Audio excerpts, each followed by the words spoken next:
We told you earlier this week how Phil Knight increased his donations to Betsy Johnson's campaign by another $2 million. She can use it since she's running unaffiliated. She doesn't have the same money coming in from the national political groups. But just a few days later, he sent $1 million to Republican Christine Drazan. So, does that mean that he's giving up on Johnson's campaign? According to our favorite political analysts, not really.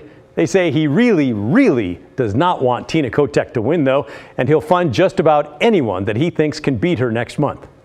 Recent polling shows Christine Drazan with a slight lead over Tina Kotek and Betsy Johnson way back in third place, by a lot. According to a poll from DHM Research released in late September, about 32% of voters said they would likely vote for Christine Drazan, 31% for Tina Kotek, and only 18% of voters backing Betsy Johnson. An Emerson College poll released this week is similar. Johnson has only 19% of likely voters going for her, compared to Drazan's 36% and Tina Kotek with 34%. Our political experts agree Phil Knight's money is following the polling.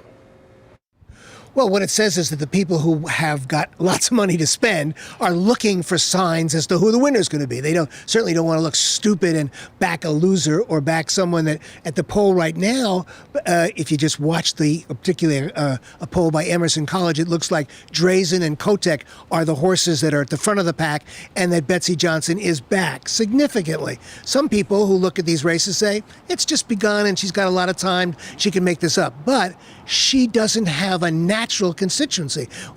Their natural voters normally fall into a Democratic or Republican camp, and her campaign depends on a campaign fiction that says she's the Goldilocks candidate in the middle between two extremes. So far, that message hasn't really resonated with voters. So the question is whether or not the money she's got can make up that.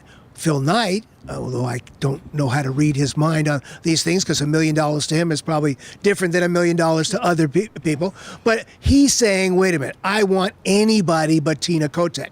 He's basically placed a lot of bets against Democratic candidates over the last couple of races. He did support, I think, Kitzhaber in one of the races, but by and large, he's been supporting somebody other than the Democratic candidate for governor. So it's pretty natural that he would put his money down. And as soon as he sees some polls that say, wait a minute, there's a chance that Drazan could win, he's saying, well, maybe my money could make the difference to kind of push her over the top. Interesting stuff. Phil Knight has backed Republican candidates in the past, by the way. In 2018, he gave $2.5 million to Newt Buehler, who ultimately lost that race to Kate Brown. So it seems like he's upping the ante this time. Here's Republican strategist Rebecca Tweed. You know, Mr. Knight is a staunch supporter of Betsy Johnson. I think she represents exactly the type of leader that he's looking for in the state. He also knows polling. He understands where those numbers are. You know, one thing to think about and a perspective that I've taken since I saw those numbers is it's not really $1 million towards Drazan or 3.7 towards Betsy. It's 4.75 against Tina Kotek. And I think that's really the message he's going to send. I mean, he always wants to back winners. He tries. He's done that in House races. He did it with Newt's campaign that I was involved in. Certainly he's done it here. But my takeaway is he really does not want Tina Kotek to be governor. Ultimately, both of our experts agree with a month left in the race, anything could still happen, and it's going to be really interesting to see how it all plays out. I do think it's remarkable.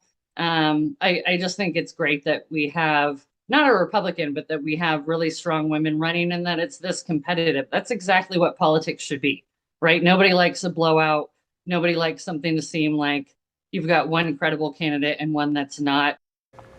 By the way, where's all that money going? Ads. If you thought you're seeing a lot of political ads now, buckle up. There's a lot more to come.